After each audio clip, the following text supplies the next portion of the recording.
episode 298. Here's the one thing, Carm, that I would go back and change if I could. If I say, there's a one thing that I would change is that I worked a ton of hours in that shop. And I was fixing cars, I was writing service, and I'd wash cars if I needed to, just whatever it took. Is that I didn't do a good job of protecting what I'll say the dinner table and making sure I was home for dinner, because that's where family happens.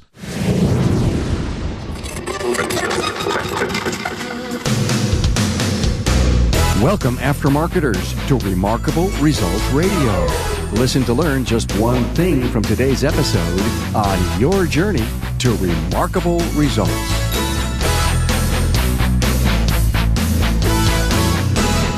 Welcome, aftermarketers throughout North America and around the world. Carm Capriato here with an interview with Mark Roberts, shop owner and serial entrepreneur. Hey, I want to thank Federal Mogul Motor Parts and Garage Gurus for their support of the podcast. You know, they are the reason you enjoy the podcast content library. So remember, for serious technical training and support, online, on-site, and on demand, Garage Gurus is everything you need to know. Find out more, fmgaragegurus.com. Hey, you know, our beloved industry is made up of some of the best people in the world, and my job is to get their story told so you learn just one thing that will inspire you in ways that make you, your family, and your team better. Now, please tell a friend. Based on the emails I get, they'll thank you for a long, long time. The network of connected listeners builds every week, and I'm honored to have new Facebook friends, Brian Garvey, Colonia Auto Repair, George Alonzo, William Hamilton, and Bill Ballin, and my latest LinkedIn connections, Judy at Ryan's Service Center, Mark Schertz, and Scott Schotten. Welcome, welcome. Hey, for every social connection, find them at remarkableresults.biz/social. And for a list of this episode's talking points, additional bio information on Mark Roberts, and the shop profile, see show notes at remarkableresults.biz/E298.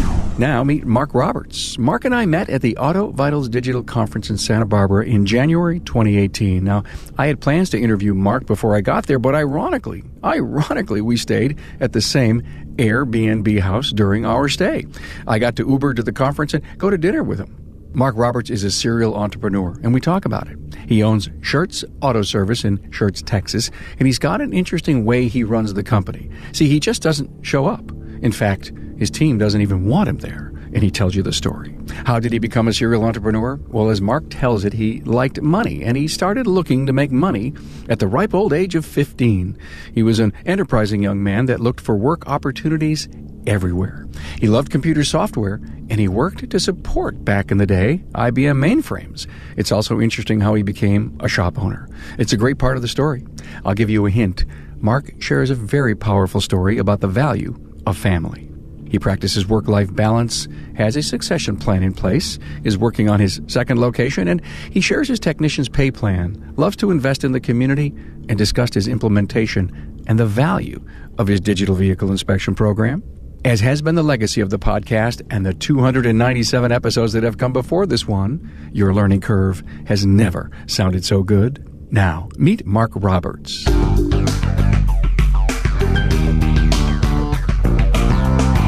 A warm welcome to Mark Roberts from Schertz Auto Service in Schertz, Texas. Hey, hi. Oh, good morning. Good morning. I'm glad to be here, and you pronounced our city name correctly? Oh, wow. And especially with the wine we drank last night. Yeah. I can't even imagine. So I really want to set this up for our listener. I'm at the Auto Vitals, Mark and I are at the Auto Vitals Digital Conference here in Santa Barbara. And we're staying in a house, and he's a housemate of mine with some others. And we just... Not a roommate, a housemate. Not a roommate. Yeah, let's make that very clear.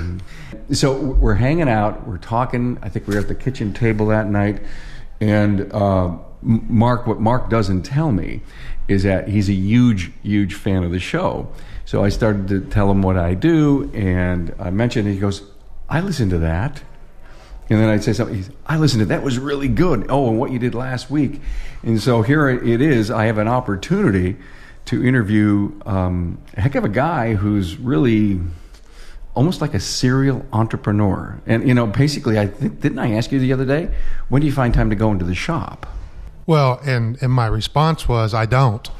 Right. is I go by the shop, and I obviously will remote in and look at what's going on and on a daily basis. And so I do find time to go by there. Usually they don't want me there, so that's, you know what? That's actually that's a good sign, and you actually have a succession plan in place. I mean, there's a million things I want to talk about with you, but it started a long time ago with you and software. Now, I don't want to delve too far back in history because I really want to talk about today and now and why you're here.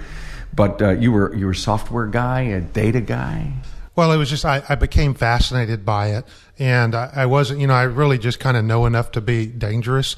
And what I did back then, probably isn't relevant to today, but I was just fascinated by it because when I wrote some software very crude. I mean, when I look back, I still have it. I look at it, I'm like, wow, that's so crude. I wonder why I wrote that like that. But I didn't know anything. But what was fascinating about it is I love working with my hands. I love just tinkering and playing with stuff. And I'm like, gosh, I can do this software and I can tweak it and make this thing faster. It's just kind of like a car, except I never got my hands dirty. So I was just fascinated by it. And somehow you said you're going to become a mobile airbag tech. Was that now before or after the collision? That was after I went to work for a shop as a collision tech and had no experience, but I was really a IBM mainframe guy is what I was working on. Right. Oh, that's the story. An IBM mainframe. Anyone know what that is? See, they're at the bottom of the ocean anchoring. Yeah, that's exactly it. And so while I was doing that work, I was a tech, and I was on call 24/7, 2-hour response time to a very large vendor in the automotive business. And the free time I had, I was just with a guy that was starting a body shop. And, for me, it was just fun to go hobby. Just, I bet I can do that. Never really done body work. So did you learn to paint? I will say I'm not a painter. I can go spray a car. A painter is somebody that can match color and just really, look at flop and look at all these different aspects of the paint. So I would tell people, no, I'm not a painter. Could I spray a car? Oh yeah, I've sprayed stuff before, but I would never. I wouldn't want to downplay what a really good painter does. 10 or 12 years with the collision shop, I think? I worked for 10 years in the collision shop, and then I started the company. It was really what I really morphed into as I got involved with a franchise airbag service, and did that for 3 years, had a number of techs working for, this was back in, I'm going to date myself a little bit. It goes back to the mid 90s when all this technology was coming about. And you were going to actually collision shops. Collision shops was the primary customer. You were doing their airbag work. Doing the airbag work and documenting processes and procedures and doing training for insurance carriers and stuff about how to estimate these systems properly. And it was really little things, Carm, about, we're going to go and there's a deployment issue and we're going to put a passenger bag in it, but you got to take the dash out to put the bag in. Well, we knew that, hey, anytime you have a deployment, there's this little vacuum line or this wiring harness that you're going to have to replace. That's not in the SOP. Yeah, it's not in a SOP. It's not a manufacturer doesn't say, hey, this is something you have to replace. It's just one of those things. Well, if you don't know those systems, then you'll go in there and you'll take it out, and then it's like, oh crap, we need to order this thing. Well, no dealer was going to have that on the shelf. So now you've got the dash out of this car sitting. Well, that's really what we prided ourselves on, is that, hey, we're not going to stop the wheels of production from turning. We're going to come into your shop. We are going to work while the wheels are still turning. So that was what we had to offer. It's not, hey, you're going to get the car done and then you're going to have to take it to the dealership for them to do it. And then it's going to sit at the dealership for a week or whatever till they get to it. Well, our deal was we're going to come in there and we're going to do it while you're working on the car. Are there still services today like that? Yeah, actually the company I started, actually the franchise is still around. They don't have a ton of locations but the company that I actually started is still around. And what's really interesting is the guys I hired over 20 years ago still work for that company today. And so you just said, hey, I want to start my own business. And yes. Then I believe it was collision. I was in collision. I wanted to go build a collision shop. And I was taking classes at night, just writing business plans and just really understanding financials. Smart. Wow. And I would go to classes on the weekend, how to use a spreadsheet, or I bought a subscription to, it was called New Horizons Training Centers. And I would buy a subscription for, I think it was $1,000, but I could go take as many classes as I wanted on all different kinds of software. I wanted to learn how to use Microsoft Word better because I didn't go to college route, went to kind of a trade school, and I wanted to learn how to use a spreadsheet better, and I wanted to learn how to use a database and how to manipulate data. And so I would just take classes at night. Sometimes I'd take them 2 or 3 nights a week. Did that tenacity to want to learn prepare you to be this serial entrepreneur that you are? Oh, yeah, most definitely. I can think back to my childhood. I mean, I was working when I was, this is what's really scary. When I was 14 years old and 15 years old, back in the 70s, late 70s, I was installing CB radios in people's cars and tuning antennas. And here I am. And, to think about it today, would I let some 14-year-old get in my car and start drilling holes and mounting stuff in there, running cables? No, but that's what I was doing. I don't know. Today, I don't know. They know a whole lot more about tech than we do. Yeah. So it was, it was always, I had a paper route when I was a kid and always wanted to do something. So I'd install CB radios during the day. And at night, I'd walk over to this Mexican restaurant and I would wash dishes at night, just because I always wanted to have money. And I think about it when I was, back then, is they always paid me in ones. So I felt like I was a very rich man all the time. You had a but lot of ones. I was making probably $60, $65 a day back in the late 70s as a 15-year-old installing CB radios. That's like $500 today. Yeah. And so they sometimes they actually owned one of the partners owned a pawn shop next door, and sometimes they would say, "Why don't you just go next door and see if there's something you like?"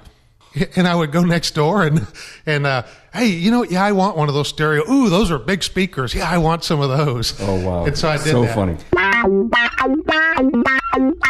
I'm talking to Bud Houston, a technical product specialist with Federal Mogul Motor Parts. Do you actually put products in the hands of the technicians? Yes, absolutely. Anytime there's new product introduced, perhaps a new problem solver or a new technology, we keep that stuff on the van just because their local parts supplier may not have it available. And we think it's important to show them what's coming. And then seeing the part is really, especially with the new OEX, seeing the part and touching the part is something that changes perspective rather than just a piece of paper with a picture of the part. Okay, so you put an OEX pad into the hand of a technician, and you've done this, I'm sure, hundreds of times. What do you see on their face when they see it? You can tell they get it. In our industry, there's technology that we use all the time that you look at and you're like, that just doesn't make sense to me. I'm going to take your word that it works. You put an OEX brake pad in somebody's hand, and I just ask the question, why does this look so weird? And they're like, I bet it's to make it cool. They get it as soon as you put it in their hand. So technicians holding your product and listening to your presentation, do you ever see the light bulbs go up? They raise their hand and says, boy, I've got a great idea for you? Oh, yeah, absolutely. Not only does that happen, every time I'm with a group of guys, I solicit ideas. I'm like, listen, a lot of the stuff that I've shared with you originated in a bay somewhere where the technician said, you know what, if you could do this, it would be really cool. And so the stuff that I get, I send up, to our engineering team and say, hey, could we do something like this? And there's things in the works, and there's some things that came out recently that originated in, hey, if you could do this, it would be helpful. Because at the end of the day, I think Federal Mogul's known in every line to be a problem solver, and not just solving a problem, but making an installation easier as well. Federal Mogul Motor Parts' Garage Gurus is your go-to source for the vehicle training, technology, and answers you need to keep your next job on track. On site, online, or on demand, the Gurus are here to help keep your business and your career on the road to success. Visit fmgarageguru.com. So, serial entrepreneur, so you went collision shop, then you added automotive. When I sold my airbag service business, I said, in my mind, I had wrote some software to run the business, and I really, really enjoyed it and developed a system. So I'm going to go to school. I'm going to go back to school. I'm not going to go work for 2 years. I'm just going to sit and I'm not going to do anything. I'm going to go back to school because I kind of really like this coding. And that was in the late 90s. That was when the stock market was really good. Oh, right. And I sat home and day traded at an office at my house. You day traded. I loved and it. You earned enough to keep you away. Oh, yeah. I did. And then, but there was a consolidator at the time looking to grow, and they approached me about coming to work for them, and I kept telling them. To be a data guy, right? Not to look at some special projects that they wanted to work on. Special projects. That's, I'll just say it was special projects. Code and name. So I just said, you know what, I don't want to come to work. I'm not interested in going to work. I kind of like what I'm doing now. And they kept coming back. And finally, I just threw a number out there. Well, if you want me to come to work, this is what it's going to take. And they didn't hesitate. And you told me the number in private. We were drinking some wine. I said, "Oh crap!" That was a pretty big damn number. Yeah, that's what happens. I said, "Crap!" Now I got to go meet work. Your deal, of course. Yeah. But once I went to work for them, in my mind, I felt like, I'm going to do this for 2 years. I'm going to really look at, because I had access to all the financials of many locations and sizes of shops and stuff, and I'm going to look at that. And I was traveling a lot, and my children were very young, and I just felt like, I really want to be present as a dad. I don't want to be an absentee father. And, I think I'm just going to go build me a small shop and just create a business. And it was a collision shop, and just do this business in the community I live and grew up in. And I don't need to make a ton of money. I need to make a living, but I just need to provide a great service because it's just something that's needed. And so that's what I did. And, I just look back and think, man, I am so grateful that I never missed anything my kids did. If they had a program at school, I was there. It was difficult for me to leave at times because it was my business, and but I had to keep telling myself, Mark, that's why you got into this business. That's why you got into this business, because you want to be present for your kids. That, what? I just said, I'm not a doctor. Nobody is going to die on the operating table if I have to get up and go leave. We may have a slight delay in a car, but we can take care of that. And so I was able to do that. I was able to take off, and once I started doing that, I just felt like, gosh, I'm so grateful I get to do this. I'm so grateful that I've got people there that can still do the work, and I'm not there. Yeah, it's probably not. Some things probably aren't happening like I would like them to happen because I'm not there. You're talking today. But back then. Even back then. Okay. Back then. So back then, were you putting in like 15-hour days? Oh, yeah. But yes. you were still home. You still saw the kids. My house was a mile.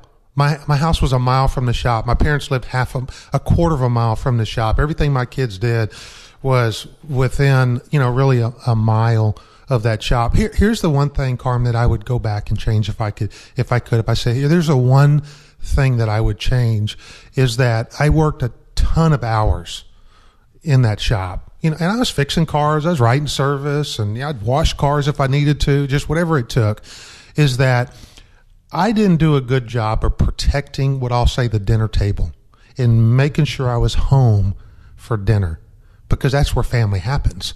And so I would work late, and then I'd come home, and then of course my kids are ready to go to bed and stuff. And I said, I could have done a better job. I could have protected the dinner table. I could have went home and had dinner and done stuff, and then went back to work when the kids went to bed. It was close enough that I could do that. That's the only thing I say I would change. But I will say this, is that I never missed anything they did. And really, when I started looking at statistics and studies about how much time people actually spend doing family at the dinner table, it was I don't remember what the exact number was, but it was like 12 minutes of really family time and dinner. And so it's like, okay, well, that was just one thing. But let me tell you, I am very close to my children, and it's been, I know we talked about this a little bit. It's been difficult because my son, who's 22, just graduated from college. He's my hunting buddy. He's my fishing buddy. He's my running around buddy, and he's moving for a new job. And he moved, and so he graduated from college, which, yeah, I want him off my payroll, okay? And so, but let me tell you, it was just all through the holidays, I was just kind of bummed because I'm like, I'm so proud that he's going and it's a new season in his life. He's not that far away. He obviously, I can pretty much guarantee you, come summertime, he will probably be back home every other weekend, because the guy he's working for is a very good friend of mine, and we have lake houses that are close to each other. So right. They're there every weekend, and those kids love to be on the water and love boating and being out there. So he'll be there with probably some new friends. I love it. I really have to remind everyone to take a mental note of this, if not write it down in your to-do list or your goals list. Protecting the dinner table. I've lived through exactly what you talked about, and it's really rough. Thank God for Mom and my wife Ann, and I'm sure your wife, for doing the things that she did to raise the family when you weren't there. But at all costs, I guess. If you are, and many of the people that listen to the show, they're localized. They're not out in a big corporate job, but they're also struggling with work-life balance and really trying to build their empire and figuring out how to get to the next level, the next plateau. Great thing to remember. There's this whole work-life balance. I don't believe there's ever a balance. Balance is this temporary time that you swing through when you're going from one extreme to the next. So they're really, you just have to really look at that, at what you're doing, and what's important to you in your life. And I used to do this wheel, and I still use it today, and it was 10 different areas of my life. What am I doing? How am I doing with my family? How am I doing with wherever your beliefs are? And it's how am I doing with my personal time? What am I doing for outreach? What am I doing in all these areas, in recreation and business finances and business planning and business succession, and how am I doing in all these areas? Am I spending time with friends and stuff? So I would look at that once a month and graph it and just be totally honest with myself and look at it. And then I would have to present this to another group of businessmen that we would meet once a month. And we would all present our it's called a wheel, and it's what's your wheel? It's really an out of balance wheel. It's gonna be a pretty bumpy ride. But one thing they would always say is that, Mark, when we look at your wheel, your fun and recreation is always like a 9 or a 10. And I said, dude, I work very hard. We are gonna have fun. Yeah. I don't care what we're doing. I don't care where we go. We're gonna make it fun. Well, you told me a little bit about that. I just it was great hearing you talk about what you guys do from the lake house on the weekend. But I want to say, I'm reading this book called The One Thing. It was written in 2013. The surprisingly simple truth behind extraordinary results. A big chapter on work-life balance, and you hit it. Actually, the authors pretty much come down and say it's work-life counterbalance. And it's not like a yin and a yang. It actually says that the work is more outside the bounds. And there's a couple of graphics in here that actually show how it works. And so amazing to see the treatment you just described, work-life balance. I'm currently reading a book not about work-life balance, but it's one of the things to concentrate on, just one thing in your life. Yeah, I think when we go back and just kind of back up just a little bit, is that when I think about being able to take off work to go do something that my kid's playing a football game, 7th grade, the game's at 4:00, hour and a half away.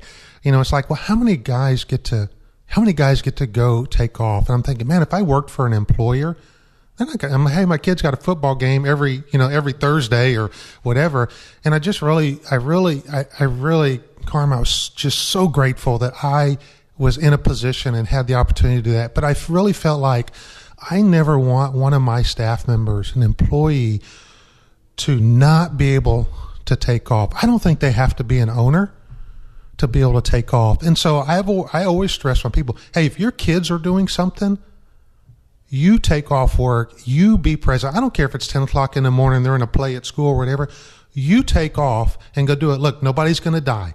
You're going to be gone for an hour, 2 hours, big deal. You make up for it however, you want to work, maybe take a shorter. Do they schedule for that so that you guys know? Yes. Yeah, good. Yeah, and so, my manager that runs my store right now, because I tell him, look, it's a season. It's just a season. Your kids aren't going to be around forever. it's a season. Be there, be present. And he takes off, and right now he lives in Texas. His son is in Virginia, and he's a big hockey player. And so they made the decision to let him move with an uncle and move there.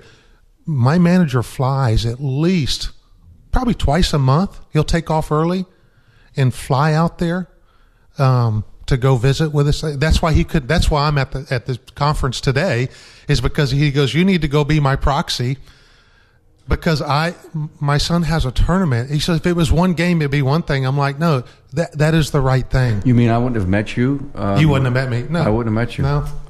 Well, all right. Funny how all these things work out. So thank you for that. Something that my wife always told me, I think she grew up in the vein of your kids are loaned to you. If you talk about a husband and wife relationship, you raise them, you do the best that you can, and then when they're off in their own world, in their own life, then it's you two, husband and wife, again. We love it. We love it. Look at the smile. And that's the point. I mean, you never stop loving your kids. You never stop being engaged with them, but you do your job. And that the period on the front side before kids, and the period after kids, and they're off and on their own till the day you retire or you end this great world, is much bigger and longer than the period of raising the kids. Yes. So you're right. When my daughter got married, everybody said, aren't you sad? Are you going to cry? And I'm like, nope, not at all. I said, I feel like we did our job. I think back to, I had a written family mission. It was kind of a hybrid mission statement of, hey, these are the things that we expect our children to learn and do. And then these are the things that our children can expect from me and your mother. And we would go through this. It was a document that my wife hated it when I first talked about doing it, because she goes, you're trying to make our family like a business. Because you are a structured guy. I said, no. Yeah. I said, there's things that you want for our children. You have them. So they would be car talks. So when we would travel, we would have car talks. And I was like, well, what do you want? And then I would just catalog and then I would write it out. So then I wrote this document out and said, this is what we expect. And we had all kinds of things in there. And one of the things was about, college. And I don't believe college is for everybody, or the traditional college. But I did say my children are going to have a college education. And I'm a big Texas A&M fan. So it was like, you're going to go to Texas A&M if you want dad to pay for it. It's that simple. You can go anywhere you want to go. You want me to pay for it, that's where you're going. But so my daughter was very compliant, and that's where she went. My son would do anything despite me, and knows I just don't like the University of Texas. And he would go there, and he was a football player. And I said, well, if Mac Brown wants to pay for your education, then you know what? I'll even buy the stuff for 4 years while you're there, if he wants to pay for your education. Well, fortunately for him, somebody else decided that they would want to pay for his education for him to play for them. And so that's where he went. And it was great to have this document, because then when we traveled, there was, I would have to say, okay, give me the iPods, give me the Nintendo, give me everything. It's going here on the dash, and we're going to talk while we're driving. And it was, I got the size, I got the, I don't want to do that. And no, come on, Dad. Nope. Then I'm just going to pull over, and we're going to stop until you cough it all up. But Dad, we're gonna go on the cruise. No. And so we would talk, and we would say, how are we doing? And we would rate how we were doing to the plan. And my daughter, when she got married, she wrote me this letter that just talked about you. It was just so on spot. You taught me this, and it goes through all these things that she said I taught her. And she goes, but Dad, when I look back at the vision for the family, she goes, I'm not sure I really could survive in the wilderness with no food or water. Because I wanted them to have survival skills. and I just put that in there. It was just something that I wanted. And she goes, I don't think and she probably hit all of those things. But when we would come to those ratings and we would do my son, I felt bad, because I felt, oh man, we're just beating this kid up. He's failing in all these areas. But I love where you're going with this, but maybe your wife is right. Wow, talk about a structure. But you're a high conformity kind of guy. Yeah. Hey, you had told me that you love to listen to podcasts, and you listen to Dave Ramsey. Dave Ramsey, EntreLeadership. Am I in that list somewhere along the line? You are in that list. Actually, right now, you are the number 2. Okay? Love it. Dave Love Ramsey hit EntreLeadership, okay, which Dave Ramsey's rarely ever on that podcast, but just an incredible amount of information, especially for a small business owner. So recommend everyone to read EntreLeadership. Yes, you should read EntreLeadership or listen to the podcast. You're driving, you're in the shop, you're whatever, listen to it. And the other guy who's a very motivational guy, and really, he's really for the real estate industry. And I know I mentioned him to you yesterday, is Brian Buffini. Great. You know, the thing about it, Carm, there's so much access to great content. I only started listening to yours probably 3 months ago from my manager said, hey, I listened to this and I think we should do this. And I'm like, what are you listening to? And he'd tell me, and I said, oh, I got to listen to that. And so I go on these binge listening, where I'm driving to a meeting somewhere or whatever. And on the ride over, I'm telling Mark, go back and listen to some episodes that he would really enjoy. So what brings you to the Auto Vitals digital shop thing here? Now, I understand you're here for your shop manager, but what are you taking away? Oh my God, there's such a wealth of knowledge in the room just from other owners. I absolutely love what Auto Vitals is doing for the industry. And it's really changing how we look at our work and really forcing us to get best practices, do better, really SOPs. Yeah, that's what hit me the other day. Was I was listening to the roundtable, and many of the guys that are so deep in it, they're process people. And when you get a process person and you got a process platform here, one of the guys says there isn't anything we won't do in our shop that we don't have a process for, that it becomes an inspection sheet. Yes. Wow, impressed with that. So that everything, if we were going to do a voltage drop, it's done the same way, the right way for everyone in the shop. In fact, they even have a video in case someone doesn't do it for a month or two at a time. A new person gets on there and they know exactly how it should be done. Yes. And that, when I think of the word paperless, is your shop paperless? People are thinking that invoices go away, but I believe it means so much more. Yes, we're not paperless because we still buy paper towels and toilet paper. Bingo. But please don't stop that. But it is, because when I think back, even in my collision business, is that, gosh, we need a SOP. I don't have time to do that. We need a SOP. I know we need to do that. But one of the things I did, I always had task lists. Okay, because I'm a high C. A high C, and so I'm not a high D, and that's what people say. That's really interesting. You're not a high D because you're a business owner. I'm like, no, I'm not. John, my manager, is a high D. Well, what I've learned through all this, and John's really an anomaly, is because he's a high D, high C. Which that's really, you just don't come across that. So he's really a process guy, but he's driven. Well, yeah, and demanding and driven, and a process guy. Well, I don't think you can get a better guy. No, because I'm a numbers guy, and I'm gonna go and I'm gonna analyze. I want to plan. I want to plan. That's called analysis paralysis. It is. It is, and it also will make you not make decisions, because you don't have enough data. But the yin is your guy, John, who's going to make the decision for you. No? We're going to make the decision together. That's a great thing, is we can do something. Mm-hmm. And John is smart enough, and we have such a good enough relationship that he can tell me I'm an idiot, whatever. It's not going to hurt my feelings. It's like, well, why do you think that? And then he'll tell me why. But I can give him something. We may have these, big spreadsheets or something. He goes, oh, you might want to look at that formula. I'm not sure that's right. And then once we agree on it, well, John's a guy that's going to go out there and get it done. He's going to go get it done because that's his personality style. The challenge with John was he's not a people person.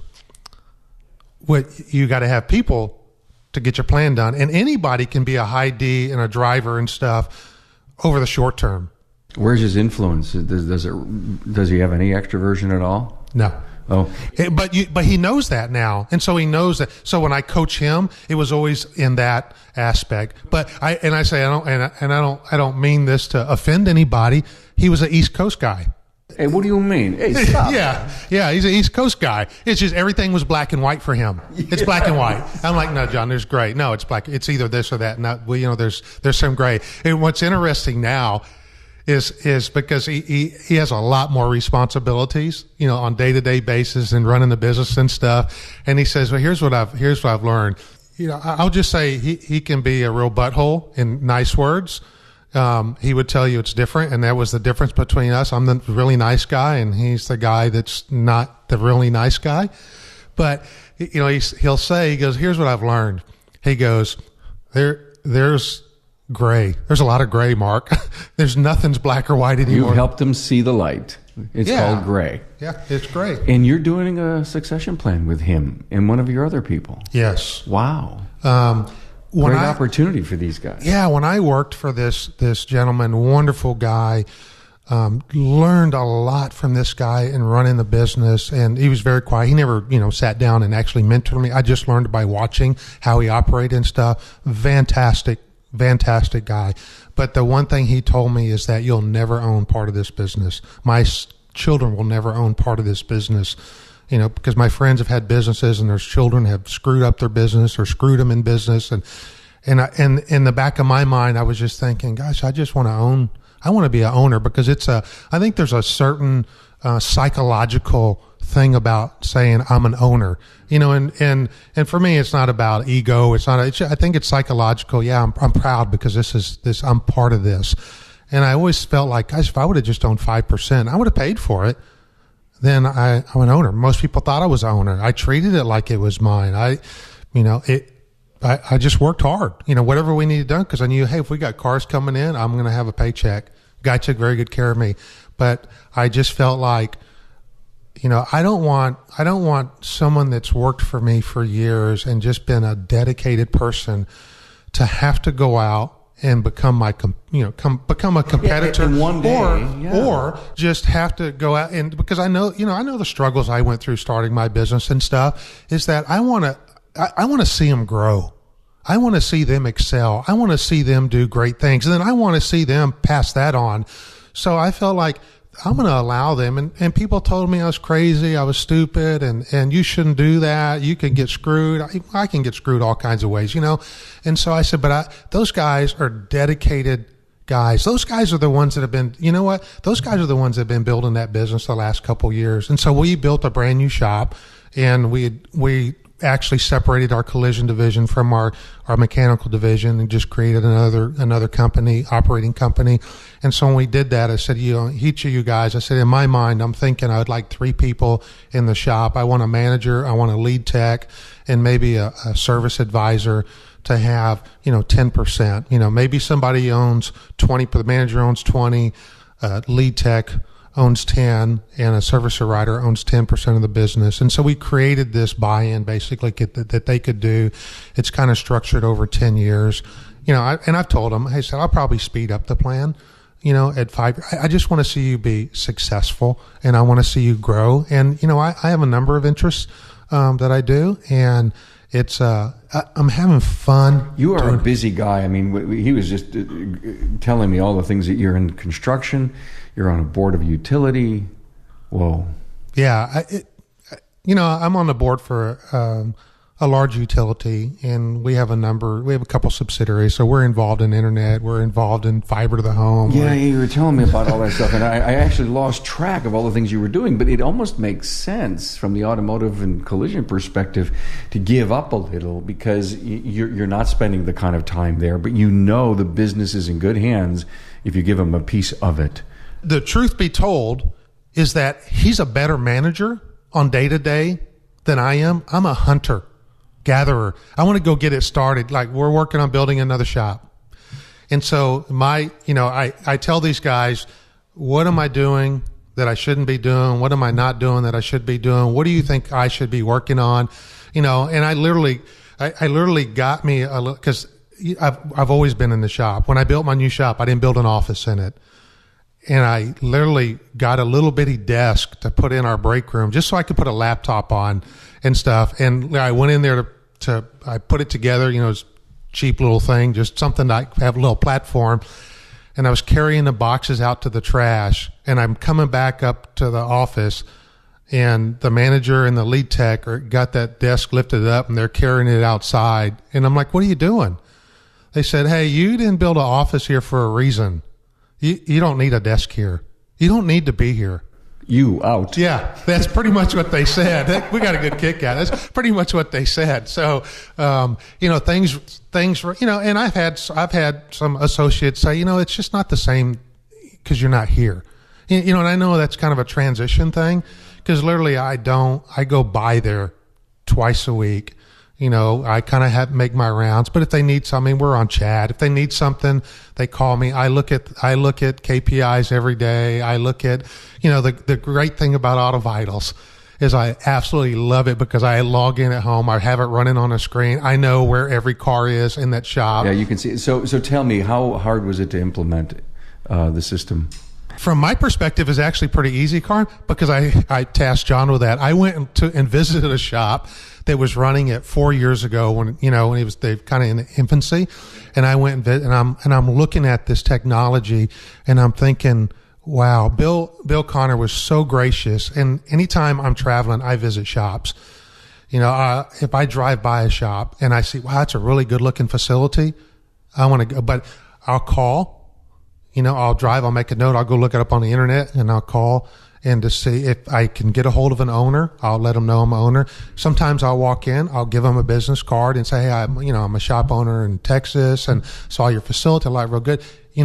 Look, I know you're probably busy. Can I get a nickel tour, just a 5-minute tour? And if I see something, I ask, hey, can I take a picture of that? Do you mind if I take a picture? Because that really looks like a best practice or something. And I've never been denied a shop. Now I have been in a shop where a guy, and I'm thinking, gosh, they got this beautiful shop, but their customer service is horrible. Got a guy hiding behind a counter. You can barely see his eyes.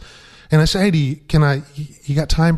And he just kind of looks at me and he nods his head and says, yep, just you go on back there, and I'm like, okay.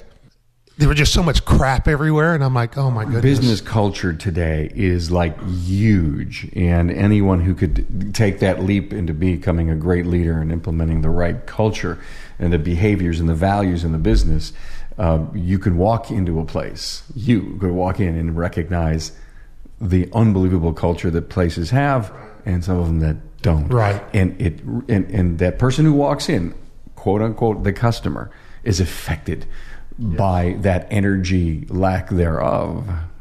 Yes, lack thereof. So, good culture going on at your place? I'm probably biased. Okay. But yes, we have an exceptional crew.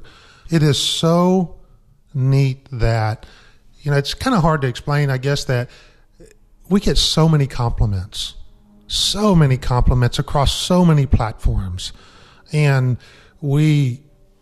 there's probably not anywhere at any point in time that I can go somewhere in our city. And we're not a super big, we're probably 40,000 in our city, but we're next to another city that's another 30,000. We're right on the outskirts of San Antonio. And it is very rare that I go anywhere that I don't have somebody come up to me and tell me what a great job that someone did in my shop or that they did. And it used to be, and this is what's really bad, it used to be when someone would come up to me and say, hey, I had my car in the shop the other day, and I'm thinking, oh, crap, what did we do wrong? What did we mess up? That is rarely ever. But why? But I think it's why easier do to you have focus that? on that. Because, and you have 100 customers and you have 99 just raving, and then you have one and you let that one. You're always preparing for bad news then. That's right. But I don't do that anymore. Okay. Because it doesn't happen. And you know what? We're not perfect. Yeah, we do. And it's like, oh, you know what? Hey, oh gosh, we need to take care of it. Let me find out more detail. But I will tell you, every time, or a friend will come up and say, hey, this person, you really need to take, my friend did this. And I'm like, oh, well, let me look into it. And I never respond. Let me look into it. And I just send an email to the shop and say, hey, you need to look in this. Give me the details. The record keeping is just incredible of everything they told the customer. And so I'll respond. See, now you're talking the DVI stuff. Yes. Because it is so succinct, so detailed. So, if the text notes are novelish and the pictures are right and the recommendations are there, you have such a great platform to stand on when you're looking to back into finding if you have a gap in a process. Yeah. Oh, your shop said it was $800 to put 2 tires on there. And, and I know that that's not true. Well, let me look. That doesn't sound right. Let me go back and look into it. And I just send an email to John. Hey, can you look at this? And he'll give me all the details. Oh no, this is what was all included in that. And you got a flush, and they had a leaking hose, and they had this, and it's just and so then when you provide that level of feedback to that person that's letting you know of this, how we're ripping off this person, they're like, oh wow, those are good records. No, that's not even. You know what? I'm going to call my friend. That wasn't right what they posted. I'm going to call my friend. And so the level of detail that you're able to do. There's an investment of time, new disciplines, but yet I think the benefits far outweigh the investment. The investment, of course, to buy it, but I've heard some stories of losing some people internally in trying to implement. Yes. Because it is different. You are asking your technicians they're not really doing anything more than we haven't done before. It's just probably more efficient, but it's a different way of doing it. But I think it goes back to you, and I know sometimes our techs may get frustrated with it because of some of the, maybe it could be a change or maybe something's not working. I think ultimately it makes everybody so much more efficient, but it's because you got to explain the why to the techs, and that this is why we're doing this. You know why your bay's always full?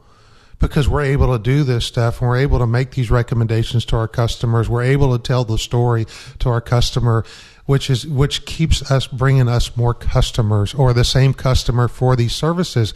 And you're assisting in that. That's all part of our marketing efforts today.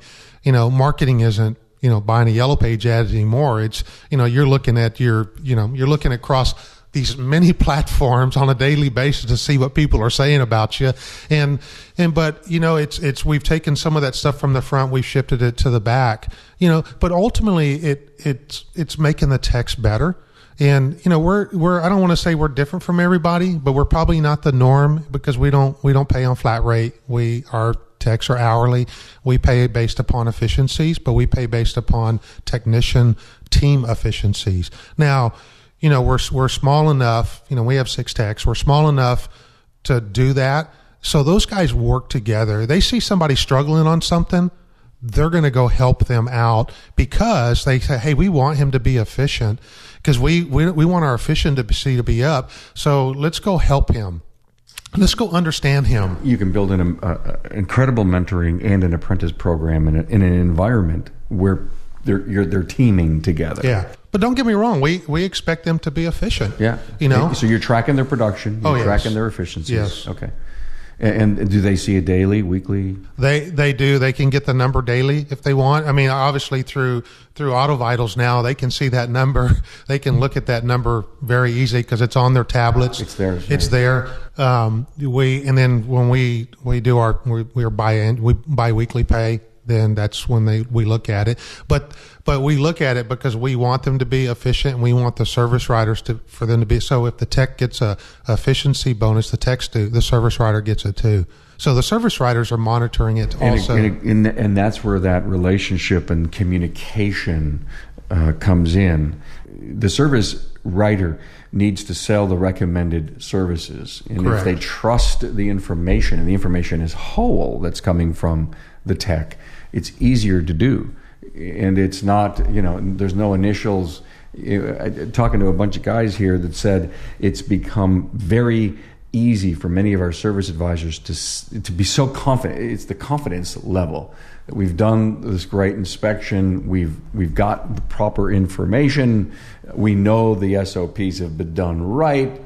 So in order to sell the job to the customer almost looks and hears or sees a confidence level that this is what's wrong and this is what it's going to take to get the job done. It takes a team. It's a team effort. And, it does take work. It did take a while to implement, but it's a living. I'll just say it's like a living document. Is that we are making changes. How do we make it more efficient? And coming to something like this conference, it's like, hey, I need to look at that. Are we doing that? Because I'm not involved in all the day-to-day operations. Like I don't see everything the tech sees, but I'm process. I'm looking, well, what notes are they typing in all the time? Why are they typing that in all the time? If that's something that's consistently they're having to, and they don't type it, they'll do text to speech. But if that's something that's consistent, why haven't we made that a drop down, a selection? Bingo. And wow. so, and you're learning from all that. You learn from it. And it's like, well, how do we make our, and listening to what some of the other guys are doing, I'm like, oh, hey, we probably need to step up in that area. We probably need, I need to look into that to see, how are we doing in that area? What are we doing? And so, I've got a list of questions for when I get back for my manager, and he told me take very good notes, so I'm just doing what I'm told. Last book you read? I read 5 at a time normally. Was we talked about it last night? Is the Navy SEAL Extreme Ownership? Great book. Oh man, great book. Incredible. Yeah. Incredible book. Just it's if you're a guy and you just kind of like all these things, the way that book is laid out is just it. And I actually heard about that book initially on Entre Leadership. Entre Leadership is really kind of my thing that's like, that guy was an incredible speaker. He had some great content. I need to go read the book. So my process now is I will typically just buy the audiobook and listen to it. And then, I'm like, wow, that was really good. And I'll make some mental notes or pencil notes. Sometimes I'll listen to it again. And sometimes I say, I just need to go get the book now. I need to do highlights and create my book report for me. You rely on your intuition? Yes. But I got to have data. I got to have data. Verify, right? I got to verify. Research. It's like we did the best. Yeah. We did the best plan. And this is something I learned through my board position, and that we're looking back where we had to make decisions, and the electricity utility market, you're looking 30 years out, so you're looking at 5-year plans, 10-year plans. You're always looking out, and the way electricity is bought and sold in the U.S. is just very interesting, and so you have tons of planning. We do lots of strategic planning, and there's decisions we made 3 years ago, maybe 4 years ago, or even 5 years ago, based upon the consultants, based upon the information we're getting. We made the absolute right, best decision at the time with the information that was available. And that's why you have to renew. I mean, you could create a 5-year plan, but you got to renew it maybe every 3. Yeah. We do a very detailed budget every year, and we look out. It's very detailed for the year. You want to know what we're going to spend for paper towels next year. I can tell you what we're going to spend for paper towels, what we're going to spend for lawn service, what we're going to spend for paper, just for printing an invoice or something, or what we're going to spend for toners. We go through, where are we spending our advertising dollars? Where do we have that budgeted? And we look at that. We live by it. What are you spending on advertising? What percent? Really only about 3.5%. And that seems like that's, when I look at what people are spending, some spend 5%. We're about 3.5%, and we're going to look at that some more. Are you growing? Oh yes, the store's growing. Yeah, we've probably had. Gosh, when I just think about my collision business grew. I mean, we grew. It was nothing. I mean, it was 15% year over year every year. Sometimes it's 20%, 30%.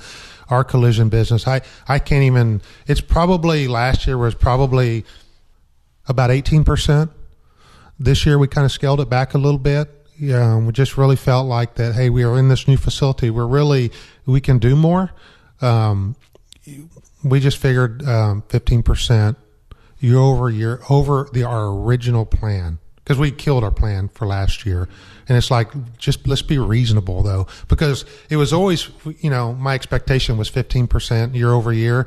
But, as you grow, that gets a little bit more difficult to get that 15% target. Well, yeah, but you're also going to have guys that are going to work harder because they have an ownership stake. Yeah. Yeah. They do. Wow. Any final great quote, words to live by? Any wisdom you'd love to share? Well, I don't know if it's really wisdom, and this was another something that I heard.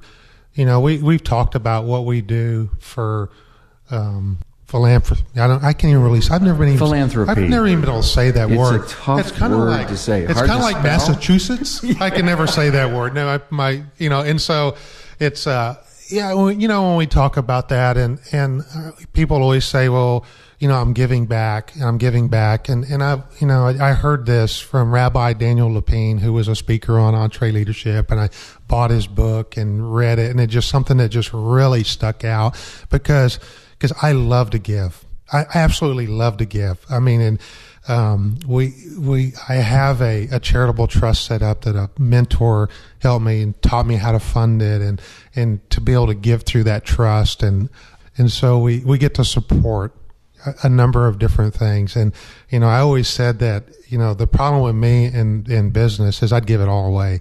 I don't need a lot, and I'm not destitute.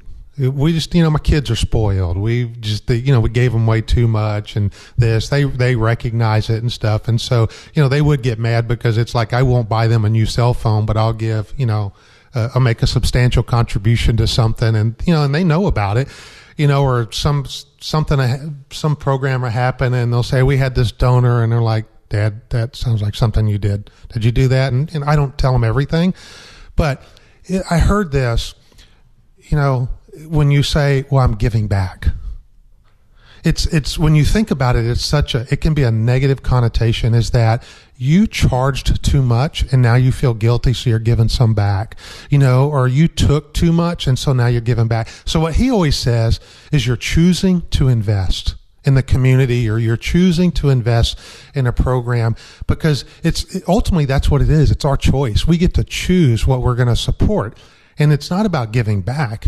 It's about investing. It's about investing in people, investing in the lives of others, investing in your community, investing in a global mission or something like that. And so it's why are we in business? It's a tool. It's a tool to reach others and to grow and see others excel. Mark Roberts, Schertz Auto Service in Schertz, Texas. Thank you so much, man. Thank you, man. I appreciate you having me on the podcast. And man, I am so grateful that I got to meet you. That we ended up being bunked in the same house, and it's like I'm a fan of yours. I absolutely love what you're doing. And you do an incredible job. It wouldn't be a credible job if it wasn't for guys like you coming on and just sharing their world. Thank you, man. Thanks. Thank you, Mark Roberts. A great story to be continued. Hey, love your outlook on the power and strength of your family focus at your business, continued success in all of your endeavors. Hey, for a list of the episode's talking points, Mark's bio information, and the shop profile, see the show notes at remarkableresults.biz/E298. Hey, don't forget, check out the Town Hall Academy Single Subject Roundtable Series. Find this very powerful aftermarket resource at remarkableresults.biz/academy. Your learning curve never sounded so good. Now, if you need to get in touch, you can. Email me at carm@remarkableresults.biz. Now, go and share this episode with someone who can value this story. You must know someone who can relate to Mark's story. Hey, talk soon. Thanks for being on board to listen and learn from the premier automotive aftermarket podcast. Until next time,